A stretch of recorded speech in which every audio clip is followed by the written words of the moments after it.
of the city, there's a lady so divine, with a gift so rare. She can read between the lines, unlocking mysteries. She's the one we all admire. I think you're sick. I think you're disgusting.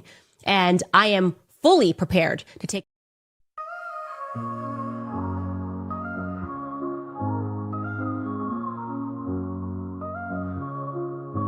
In the heart of the city, there's a lady so divine, with a gift so rare. She can read between the lines, unlocking mysteries. She's the one we all admire. With a touch of magic, she sets our souls on fire. From psychic readings to rosemary oil so pure, her spirit shines bright. Of that I am sure. On TV she graces the screen with grace.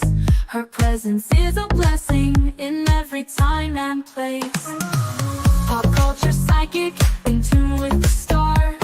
She sees beyond the veil, even beyond Mars. And when the night falls, Tracy after dark, her wisdom illuminates like a powerful spark. So if you seek guidance, look no further than her door. Tracy Brown live where wisdom does soar. Through the realms of the unseen, she'll light your way. With every word she speaks, darkness turns to day. Tracy Brown live, the beacon of light, guiding us through the shadows of night. Her voice like a melody, so pure and strong. In her presence, we know we belong.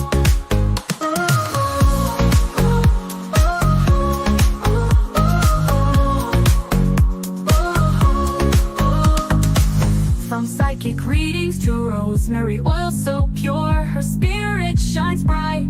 Of that I am sure. On TV, she graces the screen with grace. Her presence is a blessing in every time and place. Pop culture psychic, in tune with the stars. She sees beyond the veil, even beyond Mars. And when the night falls, Tracy after dark, her wisdom illuminates like a powerful spark.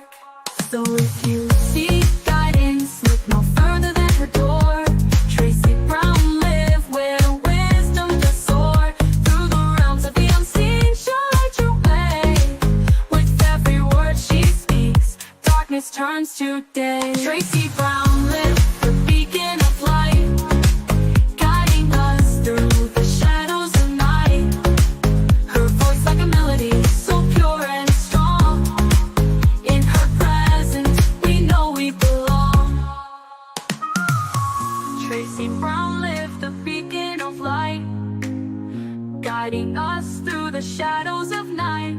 Her voice like a melody, so pure and strong. In her presence, we know we belong.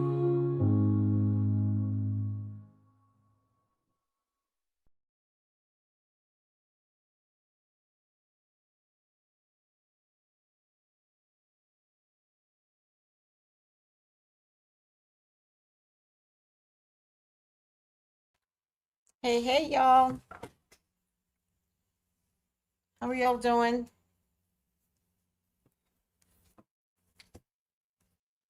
Here, I got it. How are y'all doing today? Let's fix that. Oh, thank you. We have P. Diddy.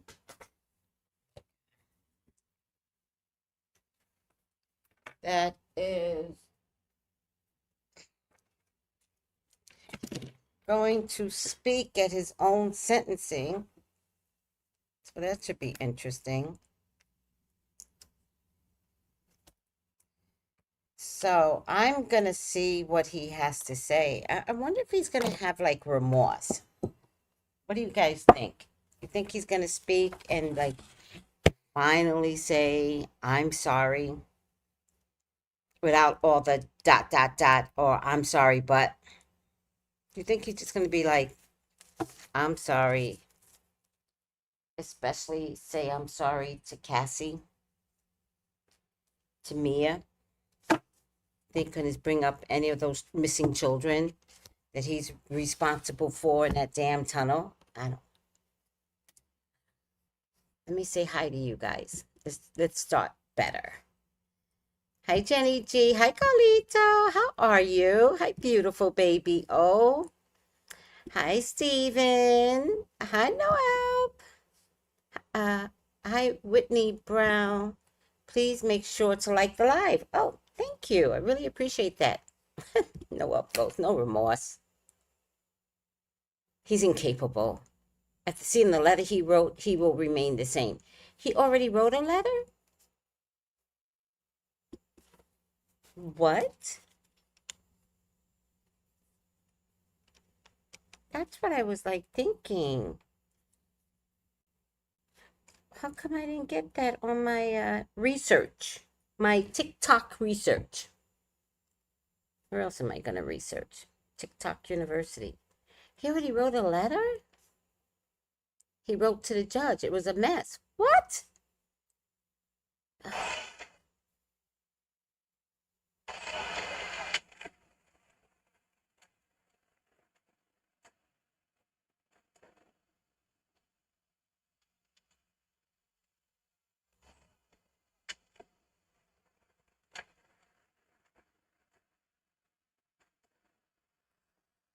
Did y'all see that project that the chimney broke apart?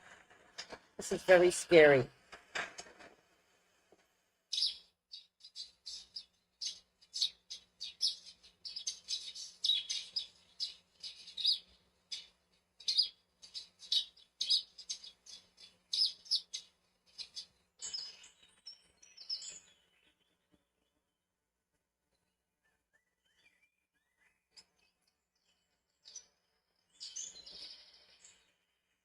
I need to get to the end.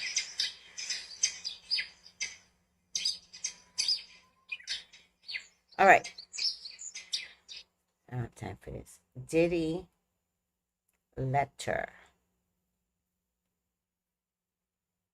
Diddy's former chef Jordan has submitted a letter for sentencing against Diddy. And back during Diddy's trial, Chef Jordan was supposed to testify, but the prosecution ended up cutting their witness list, so she didn't make it on the stand. But her story was brought up by former assistants who testified.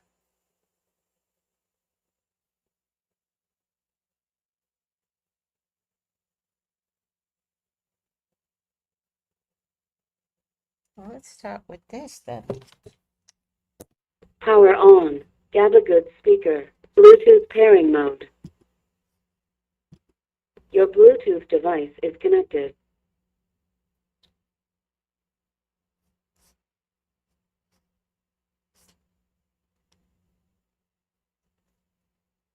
Of prostitution, and he's saying what Diddy is saying doesn't stand. He also mentions the fact. Hold on, guys.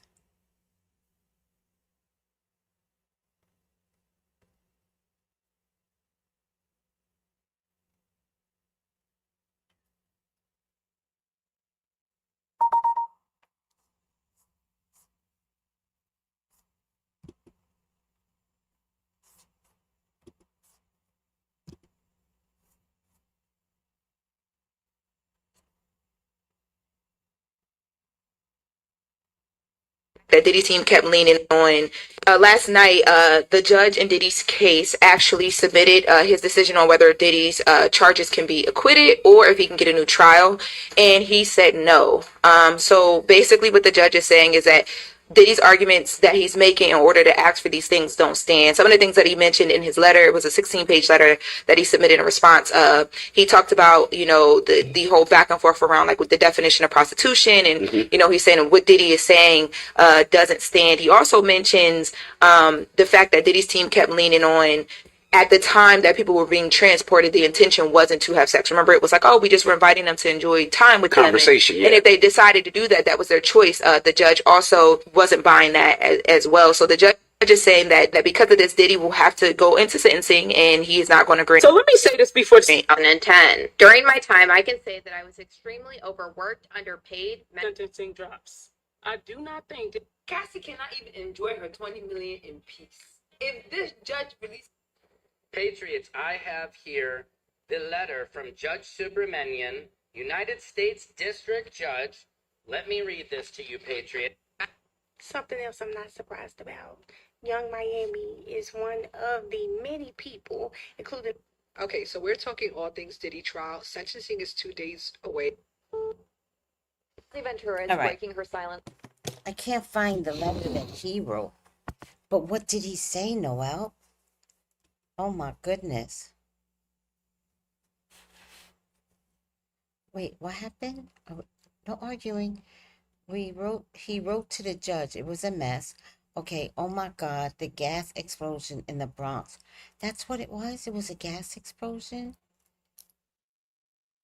Well, it shook one of the projects in the Bronx, and the chimney fell. No, I think it's Cassie's letter that she wrote that everyone's talking about. Banner. Okay, I'll get the banner up. You're right. With all due respect, Whitney, I think I know the difference between a letter from Cassie and Diddy. Lord. Oh, Lord. Okay, so let me get the comments up, but I'm glad I waited to just now. Banner. Allegedly.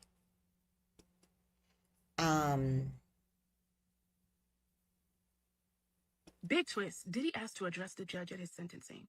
That means the moment of truth is coming. Let's unpack what this move really means. According to the court documents, Diddy's lawyers filed that he wants to allocute, meaning he wants to speak directly to the judge, share his side, express his remorse, or his defense. He didn't even testify at trial, so this will be the first courtroom words about the charges. They also asked the judge to allow him to wear street clothes instead of a jail jumpsuit, literally trying to look dignified for his speech. This is a strategic move. Diddy's team knows prosecutors are pushing for 135 months, which is a little over 11 years in prison. With his speech, he might try to soften the judge. Big twist. Diddy asked to address the judge at his sentencing. That means the moment of truth is coming. Let's unpack what this move really means. According to the court documents, Diddy's lawyers filed that he wants to allocute, meaning he wants to speak directly to the judge, share his side, express his remorse, or his defense. He didn't even testify at trial, so this will be the first courtroom words about the charges. They also asked the judge to allow him to wear street clothes instead of a jail jumpsuit, literally trying to look dignified for his speech. This is a strategic move. Diddy's team knows prosecutors are pushing for 135 months, which is a little over 11 years in prison. With his speech, he might try to soften the judge, show character, remorse, rehabilitation, whatever can shrink the sentencing margin. But he's stepping into the lion's den. Victims, media, and the judge is listening. There's zero room for slip-ups now. He didn't take the stand in trial. Refusing to testify gave him protection from cross-examination. Now him choosing to speak, he opens himself up. And he can't just say anything. This allocution gets recorded. Every word is a part of his sentencing recording. One misstep, one tone too defensive, and it could all backfire. So yes, Diddy will speak, but whether his speech helps or hurts him depends on how well he reads the room. My bet, he'll try to plead for mercy, flip sympathy, talk about change. But given the depth of the testimony, the victim letters, and prosecutors' arguments, I don't think it's going to sway enough to dodge a harsh sentence. You know, I get that there's another factor here with Judge Arun. There's another factor, and that factor is the previous judge. Remember, there was somebody else assigned to this case. And he stepped down mysteriously. I think Judge Arun is saying to Diddy, oh, you may have gotten my co-worker, but you will not get me. And I think that's why Judge Arun has been so stiff in terms of like any wiggle room. He's been very by the book because I believe that Diddy had something, oh, and I put that in a reading, Diddy had something over the first judge that had the case. Yep.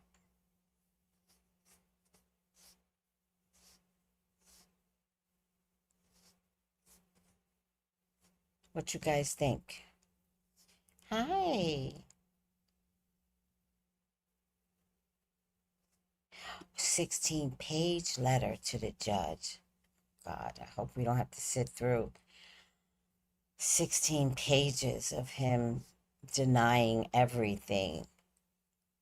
One thing that we all know is that Miss Young Miami, Miss Carisha, baby, she do not play about her motherfucking man Diddy. My man, my man, my man. So Young Miami writes a character statement for Diddy ahead of his sentencing. Judge, that's a good man. She said, that's a good man, Savannah. So it says the Shade Room has obtained a copy of the character statement Young Miami wrote in Diddy's favor to the judge ahead of sentencing. In the letter, she highlights moments she shared with Diddy, such as their Met Gala appearance and feeding the homeless on Thanksgiving. She mentions the various ways Diddy helped her grow professionally and personally. Now, I feel like he has good ways, but to be like he a good man is crazy. And like, don't get me wrong, I don't know him, and I get that people do change, and I know a lot of the stuff with him and Cassie and other shit he did was years ago. But we're how the saying go, a cheetah or a leopard don't change their spots, or whatever the fucking saying go. What y'all think about this? What's the tea? Clock it.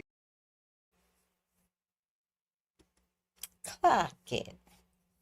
I love everybody's different personality that shows up on TikTok and IG.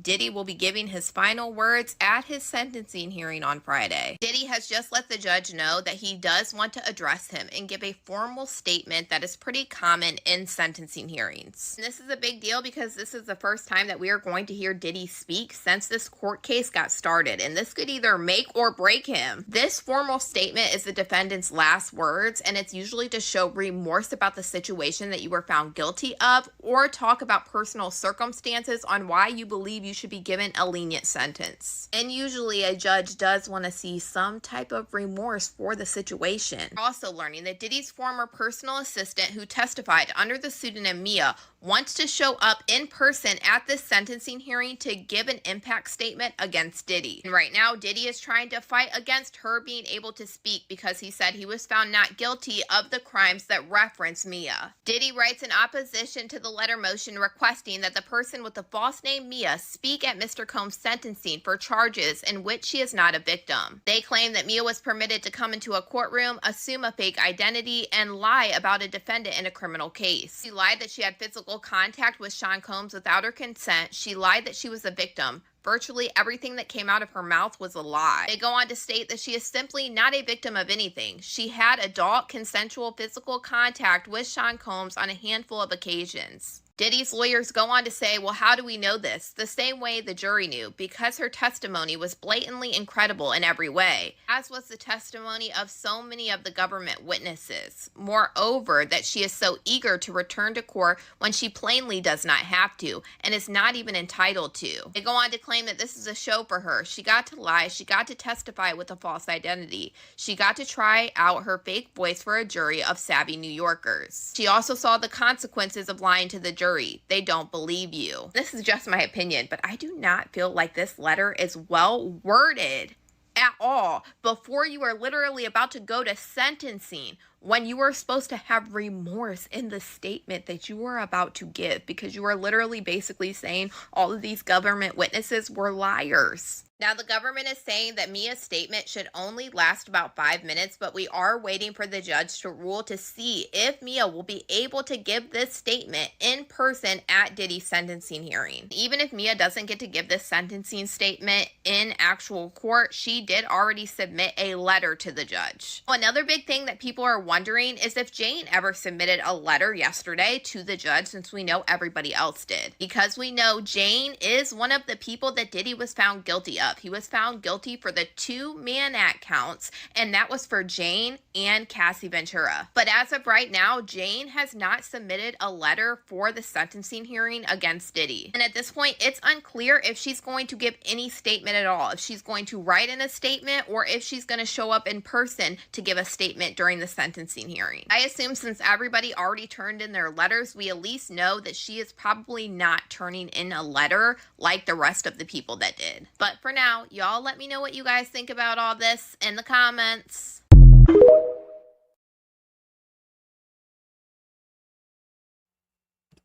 Mia and Capricorn Clark have also written letters ahead of Diddy's sentencing.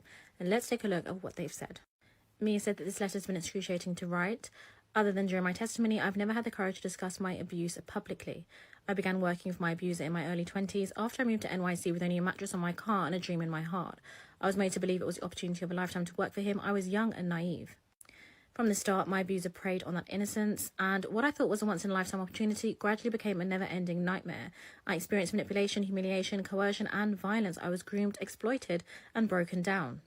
He controlled every part of my life. I needed his permission for everything, and when I could sleep, when I could eat, when I could use a bathroom, when I could go to my room, and even whether I could buy tampons. He created a life where nothing was mine, and I lived in a constant fear because his moods could determine my right to exist. She said my work for the defendant was not a job, it was captivity. His coercive control and unpredictable violence left lasting psychological scars, anxiety, hypervigilance, dissociation, self-doubt, and an ongoing struggle to reclaim my autonomy. She said she lives with chronic and severe PTSD, depression, and crippling anxiety. She goes on, I have struggled to set roots in any location and build a community of support for fear that my abuser would find me and ruin my life all over again. All of this trauma was compounded by the impact of my testimony at my abuser's trial. The investigation and pre-trial process threw me back into a world I'd spent years desperately trying to suppress. When I tried to imagine walking into a crowded courtroom and facing him, I would black out. For months I suffered from panic attacks, my tongue swelled, my stomach dropped, my hands went cold, my legs became numb, I couldn't sleep, I couldn't eat. My sweet, loving parents had to read horrible details about the abuse of their daughter, riddling them with anxiety and leading them to unfairly question themselves, as if they could have done anything to prevent this. Everyone I have known and everyone I will meet will now know my darkest moments. Although the verdict fell short of the justice I'd hoped for, the defendant was still found guilty of serious crimes. What he stole from me cannot be returned. It cannot be reduced to years or money. I am pleading on behalf of my inner child, the sweet, hopeful, bright-eyed girl who could not survive the defendant's abuse, and for the woman I should have become who was robbed of her future. Just going back up a bit, it says he stole 16 years of my life, time I should have spent developing into the independent woman I was meant to be. My life has been profoundly broken. The defendant has shattered many lives and they too deserve justice. They too deserve to live without shame or fear. And then we have Capricorn Clark's lesson. She said, as you heard, I worked for Puff from 2004 to 2012, and during that time I got to know him very well. Testifying publicly in front of Puff and his supporters was one of the hardest moments of my life. Every last word you heard from me was the truth. It's insane to me that all of the things that people heard, 2 counts of P, is the only thing that remains on the table. I wanted to speak up, tell the truth, and do the right thing when I was asked to testify, but I'm afraid that women and girls in America feel less protected than ever watching what just happened. I would like Sean Combs to serve additional time in a correctional institution. I truly believe that serving more time will save Puff's life, as time away from his money, substances, and power is the only punishment he will recognise. Let me know what you think in the comments below. I'll keep you updated. Sentencing is Friday, and make sure you follow.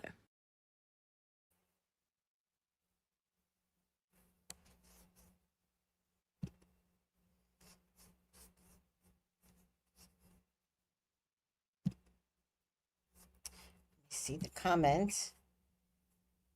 No remorse, shaming Mia like that. He's diabolical. I agree. But Cassie's letter is extremely detailed. I agree. Hi, D. Robinson. How are you? Hi, Foods. Hi, Purple Passion Evolving. How are you? The video you played mentioned Diddy's 16-page letter to the judge. Wow. Oh, child. All right. Take that down.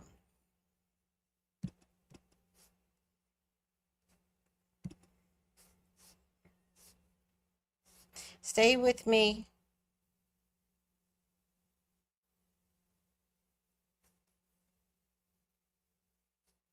Diddy has just been denied his request for an acquittal or a new trial, and that means his sentencing hearing is moving forward on this Friday, October 3rd. The judge just now filed his opinion and order saying that for the following reason, both motions for an acquittal or a new trial are denied. He lists the reasons why, and he starts off with Diddy's proposed definition of prosta is wrong. Holmes argues that prosta is properly defined and has 2 elements that are absent from his case. First, the defendant must have a financial motive, and second, the exchange of money for physical relations must be bilateral. Whoever pays for the relations must engage in it. Those were Diddy's arguments. He was saying that if you don't pay for physical relations, then it's not prosta, and if you're the one watching it, then it's also not prosta. Holmes first argues that prosta in the Mann Act requires that the defendant have a financial motive. There is nothing in the text of the statute to support this requirement, and it doesn't make sense in this context. Combs wasn't convicted of prosta, but rather transporting others for prosta. Combs seems to be conflicting two things: the definition of prosta and the motive of the defendant who transports somebody for prosta. The statute requires only intent that the transported person engage in prosta, which means it doesn't mean that you are engaging in it. It means you are transporting either Cassie or Jane or these male workers for prosta. A bilateral exchange of money for physical relations is not required. Combs also argues that prosta is strictly bilateral transaction. One party pays another for physical relations, then those same two parties have the physical relation. He said that definition would narrow prosta out of existence, would exclude any situation in which a person pays for physical relations to a third party like a brothel to have physical relations with an employee. Saying based off the statutes of the laws, Diddy's arguments just didn't make sense. Combs also argued that because he is an amateur adult film producer and consumer, his conviction violates his First Amendment rights. And the judge said this argument fails for two reasons. First, Combs' conduct is not protected by the First Amendment. Legal activity cannot be laundered in constitutionally protected activity just to be desired to watch it. Combs' conduct goes far beyond that point. Evidence at trial shows when Combs filmed, he typically didn't give notice ahead of time or ask for consent, as a film producer would. He also pleasured himself to these films, suggesting that the purpose was his immediate gratification. Diddy also tried to argue that he should get a new trial under Rule 33 because his RICO and trafficking charges shouldn't have been joined together with the Mann Act counts. Diddy was trying to say that the evidence on the RICO and trafficking charges prejudiced him on the Mann Act counts. The judge is saying, you were acquitted on the RICO and trafficking counts, so your claim is that the jury was prejudiced against you because of the evidence of racketeering and trafficking, but they didn't find you guilty on those counts. As described earlier, the government at trial presented an overwhelming amount of evidence of Combs' guilt under the Mann Act on many occasions with respect to both Cassie Ventura and Jane. That evidence consisted of testimony from Ventura and Jane, testimony from escorts involved, and also evidence from text messages and emails. The government has proved its case many times over. That by itself might be enough to dispose of Combs' challenge. He concedes that under the second factor, if the inflammatory evidence would have been admissible anyway on a separate trial for the remaining counts, then his claim of spillover prejudice likely fails. It weighs heavily that the jury declined to convict him on any of those counts related to that conduct, and had prejudice indeed been so great, one would expect a jury to convict on the most relevant counts. And for that reason, a new trial is not warranted. So for all those reasons that Diddy listed trying to get an acquittal or a new trial, he has just been denied. So that means the sentencing hearing is still on for this Friday, October 3rd. And you guys already know, I'll see y'all there. We know the prosecution is asking for an 11-year sentence. Diddy is wanting 14 months, but the probation department is asking anywhere from 70 to 80 months. And usually the judge does fall in the guidelines of what the probation department asks for. It should be interesting to watch this play out and see exactly what's going to happen. But y'all let me know what you guys think about all this in the comments. Could it be... Hi, Veronica. Oh, thank you, Dee. I appreciate that. Could it be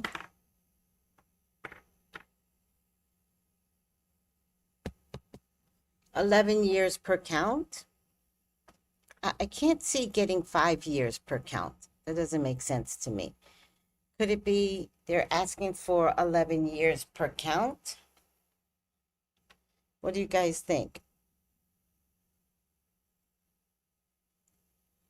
And then take away a year time serve.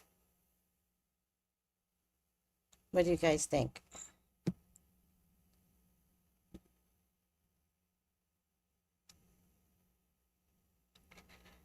I'm curious. So curious.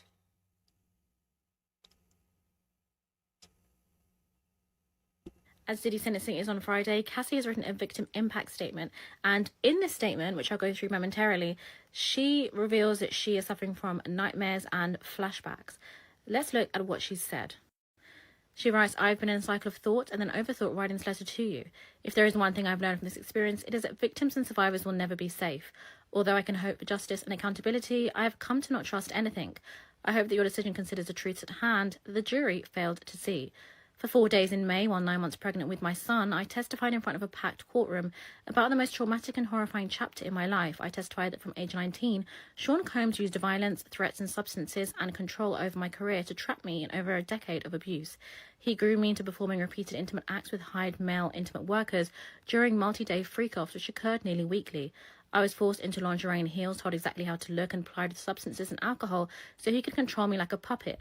These events were degrading and disgusting, leaving me with infections, illnesses, and days of physical and emotional exhaustion before he demanded it all again. Intimate acts became my full-time job, used as the only way to stay in his good graces. I testified that I learned to read Sean Combs' signals, knowing that when he spoke of freak-offs, he was demanding them, and that refusing meant punishment, losing my car, my phone, or worse. He controlled every part of my livelihood and threatened to destroy my reputation by leaking intimate tapes, a threat she repeated often. His power over me eroded my independence and sense of self until I felt I had no choice but to submit. When he believed I'd wronged him or was not sufficiently responsive, he also threatened people around me and those close to me, including my family. I regularly worried that displeasing him meant putting my family and friends' safety at risk. I testified how beyond those threats, Sean Combs frequently used violence to get his way. Over the nearly 11 years we were together, Sean Combs would hit me, punch me, stomp on my face, pull my hair and throw my body to the ground and against the wall. The jury saw pictures of bruises on my back from Combs kicking me and saw the deep gash over my eye he caused when he slammed me into a bed frame. The entire courtroom watched actual footage of Combs kicking and beating me as I tried to run away from a freak-off in 2016.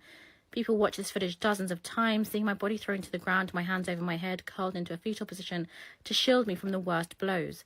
This physical violence caused bruises that makeup artists paid for by Sean Combs would cover up, as well as permanent scars all over my body. During my time with Combs, I was in a constant state of hypervigilance, as I was always anticipating demands for intimate acts or otherwise fearing retribution for any perceived slight. My descent into substance abuse was directly correlated with his increased control over my body, my money, my freedom, and my free will. I used those substances to push through the horrifying intimate acts he demanded and to numb myself to the physical pain and emotional turmoil I was constantly in. While the defense attorneys at trial suggested that my time with Combs was akin to a great modern love story, nothing could be further from the truth. Nothing about this story is great, modern, or loving. This was a horrific decade of my life, stained by abuse, violence, forced intimate acts, and degradation. I spent the last 7 years of my life slowly rebuilding myself, physically getting clean from the substance abuse Sean Combs forced and encouraged, and mentally understanding how to live with a seemingly insurmountable level of trauma. The horrors I endured drove me to have thoughts of unaliving myself, ones I almost followed through on, if not for my family's intervention and urging that I seek professional care. I have been to rehab and have taken part in dozens of types of therapy modalities to confront, compartmentalize, and cope with the horrific memories of intimate and emotional abuse I endured for nearly 10 years. While what he did to me is always present, I'm slowly learning how to live my life free of the fear and horrors I endured, and in doing so, I'm fully devoted to my husband and my children.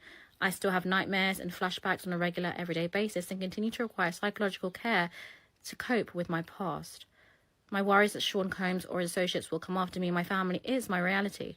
I have in fact moved my family out of the New York area and I'm keeping as private and quiet as I possibly can because I am so scared that if he walks free, his first actions will be swift retribution towards me and others who spoke up about his abuse at trial.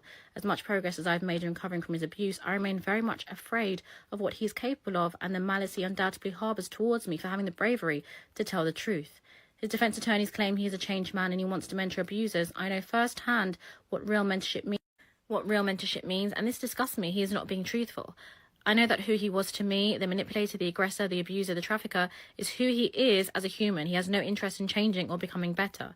He will always be the same cruel, power-hungry, manipulative man that he is. When I came out with my allegations in my civil case, he flatly denied them again and again. It was only after actual video footage corroborated the exact words in my civil complaint that he issued an insincere apology on the internet, thanks to the footage in my testimony. This is also something he will forever be associated with. For over a decade, Sean Combs made me feel powerless and unimportant, but my experience was real, horrific, and deserves to be considered. While the jury did not seem to understand or believe that I engaged in freak-offs because of the force and coercion the defendant used against me, I know that is the truth and a sentence should reflect the reality of the evidence and my lived experience as a victim. reliving in detail the events and truths described throughout the trial, and this letter causes me tremendous emotional pain. I am trying with all that I am to move on. I hope that your sentencing decision reflects the strength it took for victims of Sean Combs to come forward. Let me know what you think in the comments below, and sending all of my prayers to Cassie and everyone else that came forward and testified. Sentencing is on Friday, and I'll keep you updated. That was very detailed. So let's look at the comments. Hi, Marcella. I don't understand the judge was send Sean Combs to prison for 11 years over video in 2016. The trial of Sean Combs failed. I understand him. 11 years in jail is odd. I think it's I think it's 11 years total and give him time served, so he will serve about 10 years. All right. I'm good, Dee. Thank you for asking. Sending blessings your way. Thank you. I really appreciate it. Well, Andre, I don't think you were in here when I think what's happening with the judge is bigger than you and I. I think that Diddy had a judge previous to this judge, and he was forced to take himself off the case. We don't know why. I think I did a video on it, but I do believe that there was a threat of sorts, right? Where maybe the judge got caught with his pants down. I don't know. But in addition to that, when the case was over, the Comey girl got fired. And now that's making more sense because the Trump is going after her father. But I don't think Judge likes the fact that there's corruption before the case, after the case, during the case. I mean, we saw the jurors be corrupted. We saw Sherelle's World and her husband somehow or another get corrupted. I'm waiting for the judge to go after Sherelle's World. Because this shit is not done. This is not done. Like how everyone corrupted this case. And that's what I think is happening with this judge. What I think is happening is that Diddy has proven how manipulative and corrupt he is. Before, during, and even after the case. And the judge is like, I'm not the one. You may have lost the first judge. You may have gotten Comey off the case as a prosecutor. Try me. And I think the judge is looking at it from a judicial standpoint. Like, he is truly a menace to society.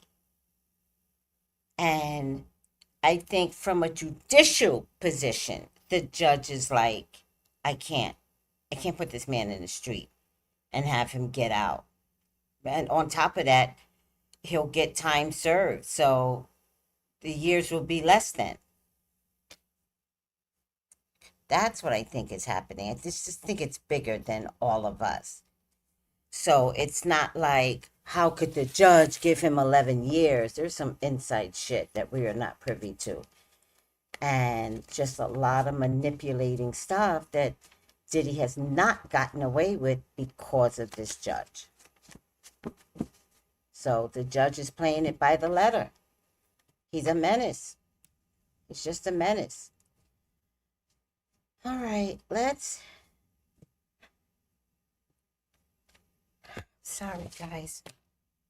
You know what happened?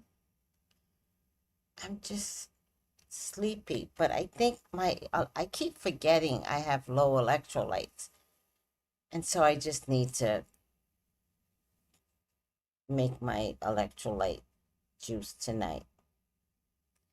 Please, God, talk to me. Talk to me about Diddy. Diddy is your love. He is your beloved. He is your love. Please authorize me to see and say what you would like for me to say and see. I love you, God. I love you, Jesus. What's that? In your name I pray. Amen. Amen. Ashe. All right. Let's get this party started. Oh, I make lemon water with salt and baking soda. Baking soda, salt, lemon, or lime. And I add sugar for sweetener. And I never take sugar, so I add sugar for sweetener. Why? Do you have a suggestion to make, Goldie? I am open to anything. But I'll make some tonight. Sometimes I forget I have an electrolyte issue. All right.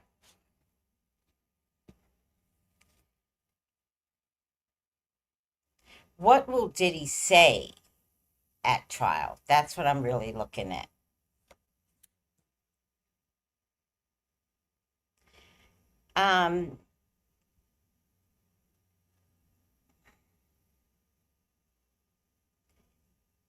I wonder how long they're going to let him talk. Like, does he get a time frame? Because I know Mia gets 5 minutes to speak. I don't know if she's been granted permission to speak, but if she does come in, she gets 5 minutes. So I think too long of a speech is going to turn ugly, right? I'm getting the Tower. And, I have to tell you, the fact that I'm getting the Tower, it would bring me such pleasure, Diddy. I don't know if you get to watch YouTube in Rikers Island there, but because I'm getting the Tower, it would bring me so much pleasure if you would just drop everybody's name in the music industry.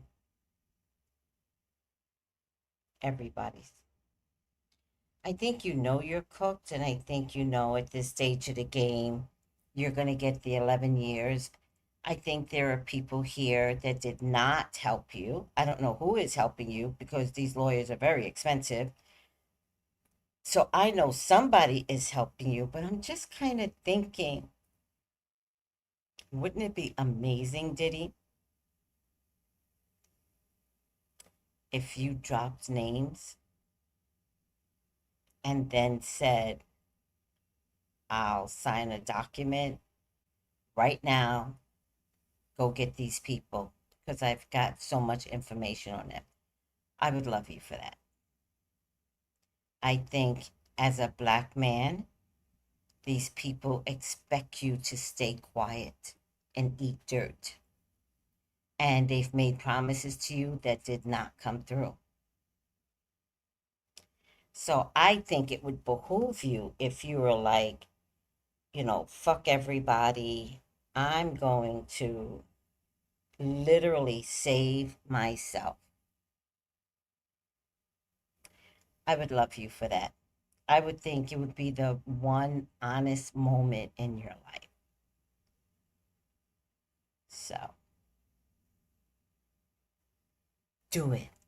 Do it. There's a King of Pentacles here. See, there's money issues. There's money issues. Here, see, there's another man here. This might be Jay-Z.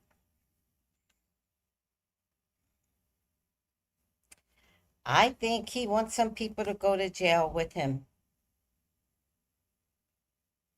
I think he'll tell the judge, I've got so much to tell you, Judge, so how do I get this out? I also think that he has lost his mind. I always thought he was a sick man, but now I believe that under these circumstances, he's more sick and undiagnosed, but more sick. There's at least 3 people that should have helped him with trial. 3. There's a missing one here. And it involves children. Now, is he going to say all this? I don't know. I wonder if part of some quiet agreement is that if you vomit up people, I will give you a lesser sentence.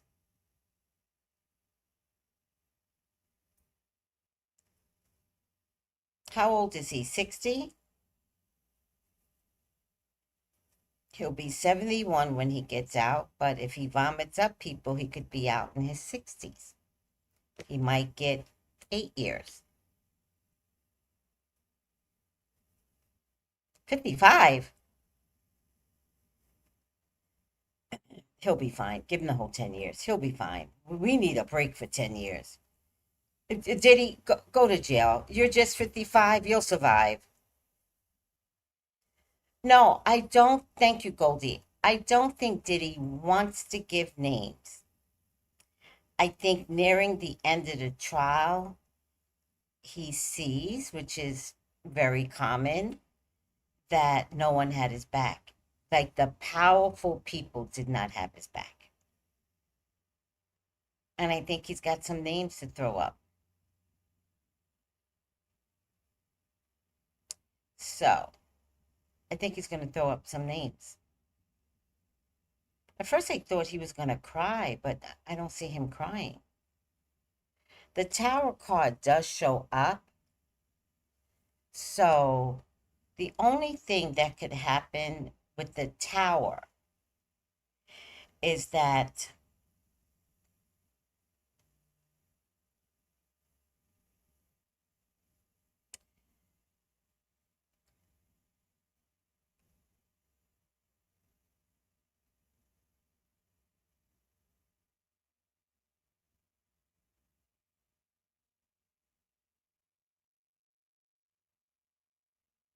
see, Diddy is at a loss. Like there's no hope. And when people that have like seriously no hope, they tend to jump off a bridge, right? But Diddy's not the type to jump off a bridge. He's the type to say, if I die, everybody dies. So I don't like the Tower here. I think that no one is safe when they go to court on Friday. I think that no one should be able to bring in a bag or a cell phone. Nothing, not even a purse. I think that there's just some potential for some violence. I think his children might be programmed to do something violent. I think that there could be another explosion like there was in the Bronx. And they might lose sight of Diddy, and Diddy might get away. That's why he wants to wear civilian clothing. I think that there might be a plan for somebody to help him to escape.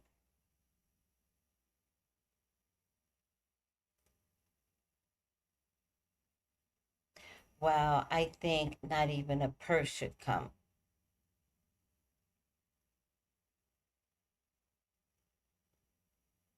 I think that this is a desperate man. And I just feel like there's going to be some 007 Tom Cruise, James Bond shit that's going to get tried and executed and he could slip out the back door.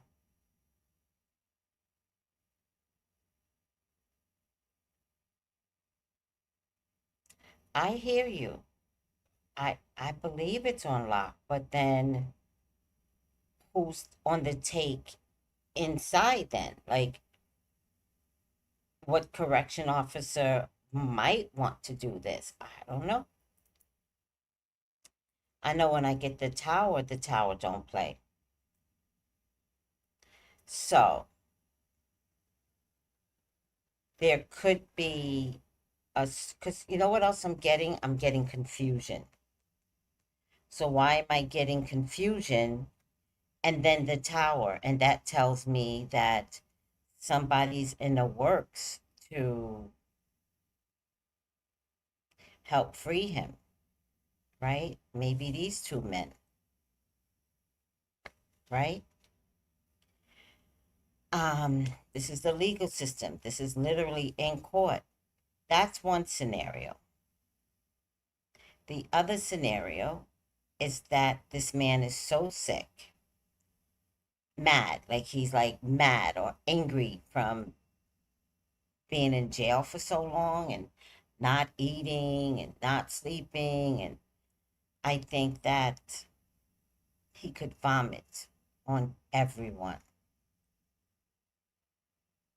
Whitney, you don't have to worry. He's not getting off. We're past that. We're so past will he get off. That's not what we're worried about anymore.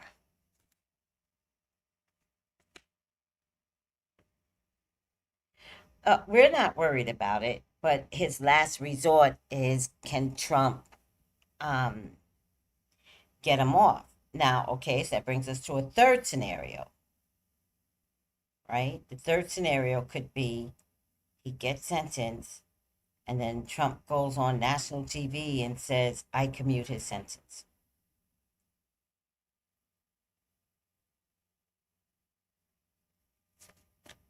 But the tower is a problem. So we got Diddy vomiting, Diddy escaping, or he literally escapes by way of the president commuting his sentence immediately.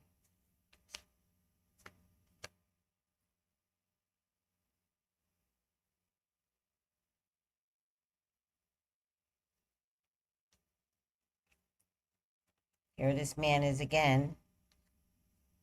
Something happening very, very fast because, and this is a money man, because of a money man. So let's talk, because the president, oh, sorry guys, the president shows up right here. This is the president coming to the rescue. That's the King of Wands. Him coming to the rescue. That's the King of Wands, right? And then we get a money man. That money gets delivered to this man. And does he not stay in jail, not even 8 hours?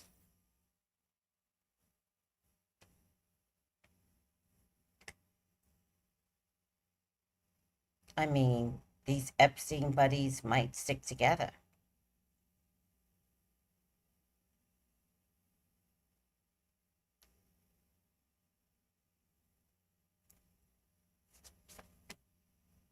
Is there anything the judge can do to stop Trump from commuting his sentence? Does anybody know? Is that possible?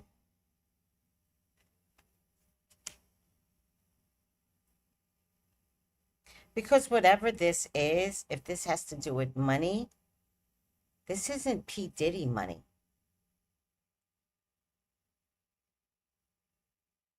This is music industry higher up money. Which is why I said Nicki and Cardi are ops. This is all a distraction that I feel like they're being paid to create this argument.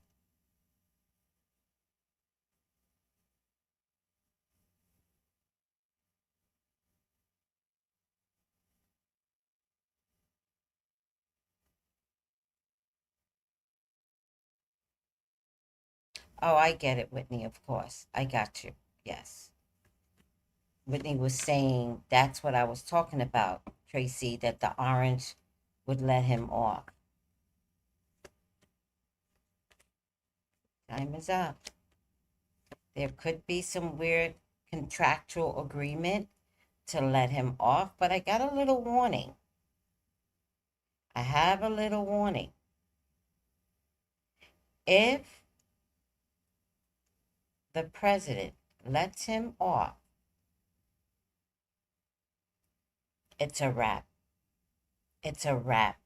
America is gonna go ballistic. It's a wrap.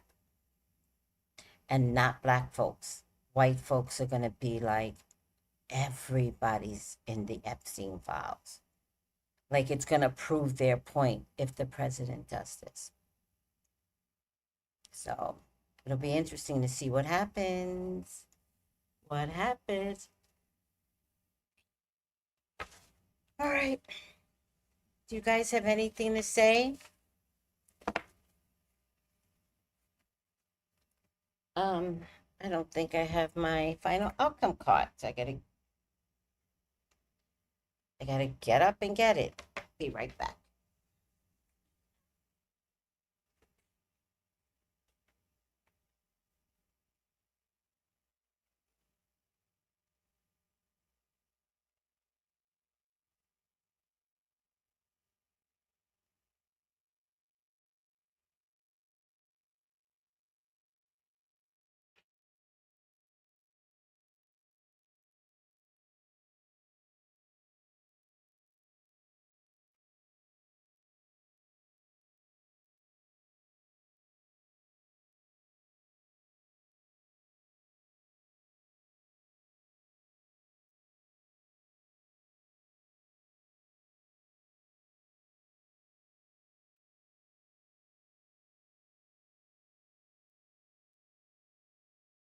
All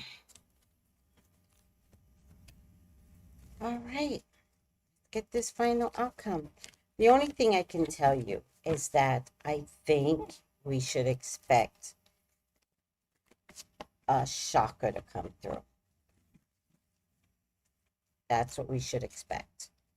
The day of or immediately after. My prayer is that he vomits and throws people under the bus. That's my prayer. But I also think this speech that he needs to give might come so that the president could say, he gave such a nice speech and he sounds so sincere. And so, yeah, I pardon him because his speech was amazing.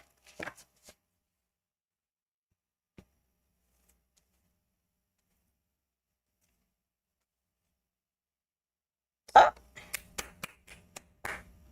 that was meant to be. Upside down rescuer.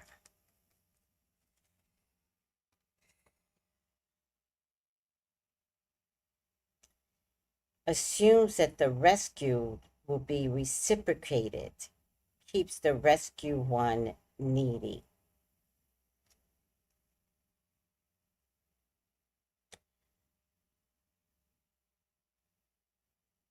This could come down to the final outcome could come, based upon this card rescue. If it was right side up, I would have been like, man, Trump is going to do something. And notice the way the card spinned. It was like purposely. The way it spun, it was like, So it was intentional through spirit to come upside down. Assumes that the rescued one will be reciprocated, keeps the rescued one needy. I think he expects to be rescued and they're going to say, we're working on it. I think he might have paid a bill and they'll say, we're working on it. I think if he doesn't get rescued, they have a deadline, and I think he might vomit up a name or two.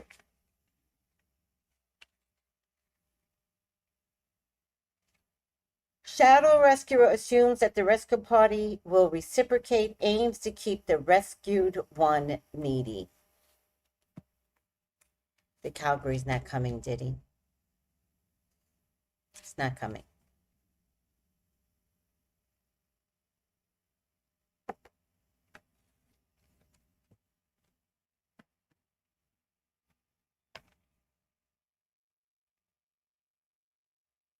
What do you guys think?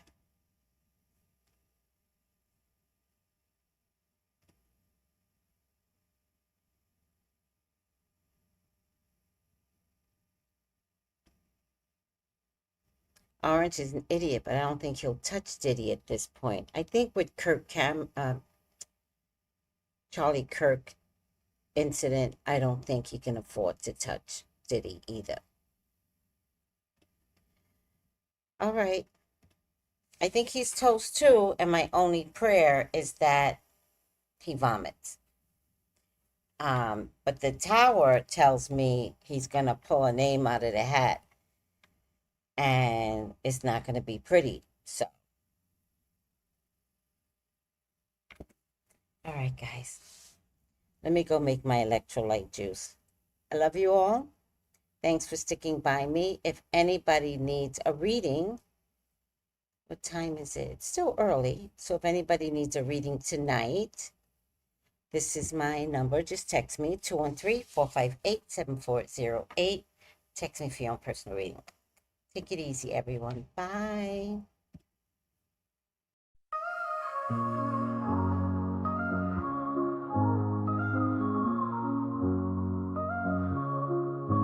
In the heart of the city, there's a lady so divine, with a gift so rare she can read between the lines, unlocking mysteries. She's the one we all admire. With a touch of magic, she sets our souls on fire. From psychic readings to rosemary oil so pure, her spirit shines bright. Of that I am sure. On TV she graces the screen with grace. Her presence is a blessing in every time and place. Pop culture psychic, in tune with the stars.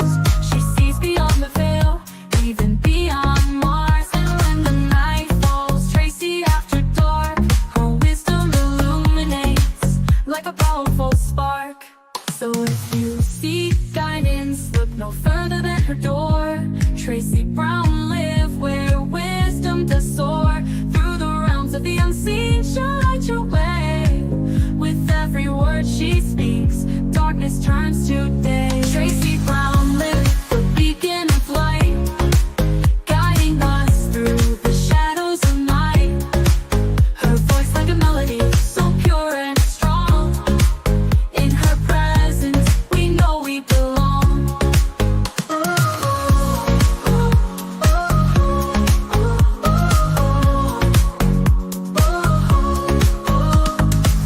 From psychic readings to rosemary oil so pure, her spirit shines bright. Of that I am sure. On TV, she graces the screen with grace. Her presence is a blessing in every time and place. Pop culture psychic, in tune with the stars. She sees beyond the veil, even beyond Mars. And when the night falls, Tracy after dark, her wisdom illuminates like a powerful spark. So if you seek guidance, look no further than her door.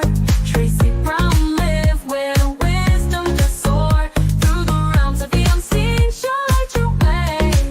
With every word she speaks, darkness turns to day. Tracy Brown live, the beacon of light, guiding us through the shadows of night. Her voice like a melody, so pure and strong. In her presence, we know we belong. Tracy Brown lived the beacon of light, guiding us through the shadows of night. Her voice like a melody, so pure and strong. In her presence, we know we belong.